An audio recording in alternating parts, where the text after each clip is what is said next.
What's new here at Devil's Den? And what do you need to know before you plan your dive here? Let's dive in and find out.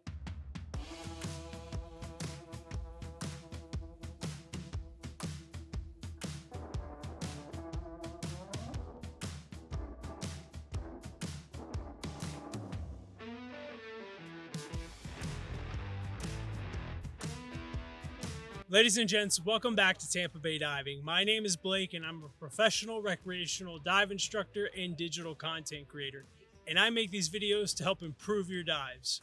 So today we're here at one of my favorite dive spots, Devil's Den.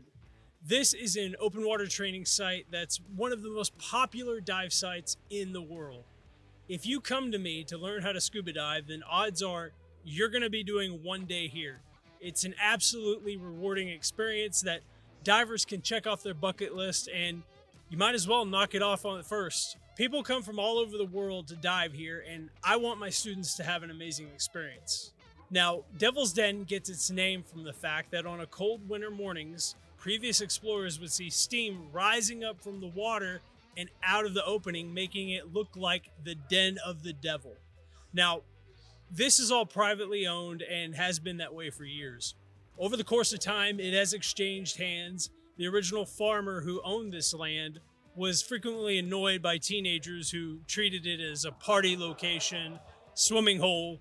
If you're from the South like I am, then you know exactly what I'm talking about. Which ones of us didn't sneak out into a field for a tailgate party? These kids were just lucky enough to have an awesome swimming hole. In the 80s, it was cleaned up and a scuba diving business was established. And numerous groups have explored these caverns and its cave system over the years, mapped them out, and have pulled a lot of fossils out of here. You can check some of them out at the University of Florida Natural History Museum. But I don't just want to stand around and talk about it, so let's go check it out.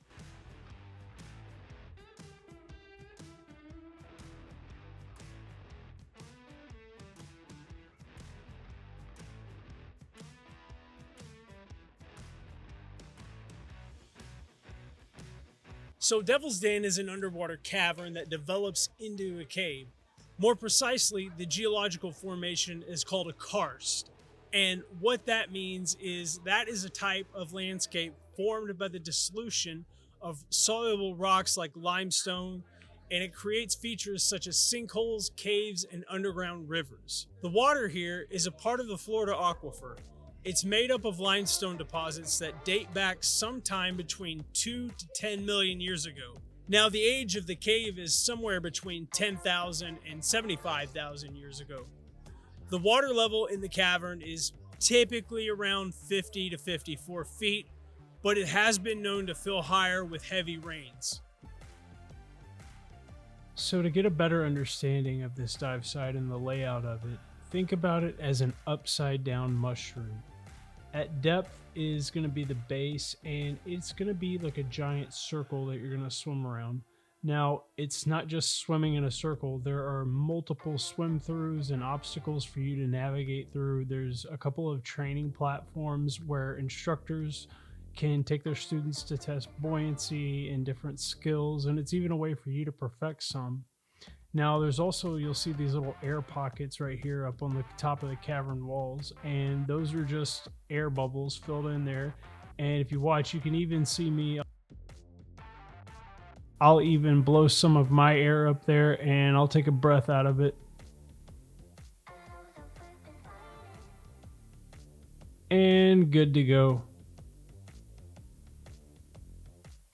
Hey guys, if you're enjoying this content or getting some educational value and want to learn more about scuba diving, then dive down, hit that subscribe button, hit that like button, and ring that dive bell. And to get all the full details on this dive spot, including what's new here with longer video, consider becoming a member of our channel. For less than a cup of coffee, you get detailed videos with tips, tricks on local spots like this one, and so much more. All while supporting great organizations like the Coral Restoration Foundation that works to rebuild and save the reefs that we so desperately need. Now, you'll also notice while you're swimming through that there are bars and even some signs blocking off areas, and this is because the owners have identified that these are danger areas to divers and they don't want anybody going in there because there is a risk of serious injury or death. So for your own safety and the safety of your dive team or your buddies, please do not try to go past these. It's just not worth it. Now, because this is spring fed, the water stays around that 72-degree mark.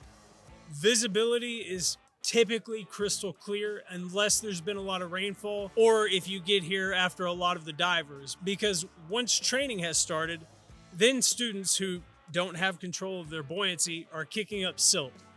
The best time to get here for those crystal clear waters is early on weekdays and when there's been good weather leading up to your visit. Devil's Den is open year-round except for Christmas Day. If you want to snorkel the cavern, you're more than welcome to. It's not just open to divers. But take note that if you're not a diver and you want to snorkel, then you need to make a reservation in advance. And I would do this as soon as possible because they only let in so many snorkelers in one day. Divers, you don't need to worry about reservations. And if you forget anything, then don't worry. They have rental gear and you can get air fills as well. The staff here are very friendly and knowledgeable. There are tent camping sites, cabins, RV sites as well. So if you want to stay here, all of that is available to you. I'll put the link to the website with all the information down in the description. And guys, I've got to say it. It's not a bad idea because right across the highway, literally 5 minutes away, is another epic dive site called Blue Grotto. Future video on that coming. So you can literally knock out 2 epic dive sites in one trip, and it's not too often that you can say that. Plus, we are in Williston, Florida, a small but beautiful town with shopping and dining options that will meet your needs, and surprisingly, a very good sushi place. The best bonus of all is whether you're coming in from the north or the south on the 75, then you have to pass through Ocala, Florida. Now, what's so special about Ocala? Well, if you're from Texas or have ever been there, good news. Ocala is the site of the next Buc-ee's location here in Florida. And if you've ever been to a Buc-ee's, then you know what delicious treats you're in for. From the brisket, the kolaches, the fried pecans, coffee, and so much more. Literally everything is delicious. So hopefully soon it will be up and running and divers are going to be really well taken care of. Comment down below and let me know if you've ever been to a Buc-ee's, and if you have, what's your go-to items? Mine is coffee, pecans, fountain Dr. Pepper, and they're made-to-order burritos. Great. Now I'm hungry.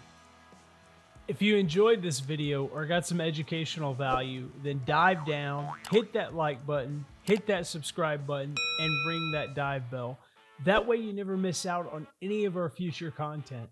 And if you want to see the full video with all the information on this dive spot, including its new area for diving, swimming, and access to all exclusive content, then consider joining the members section, where we'll be diving in and giving you insights on spots like this, dive gear, special locations, live streams, and so much more. I'll be back next week with another video, but until then, plan your dive and dive your plan.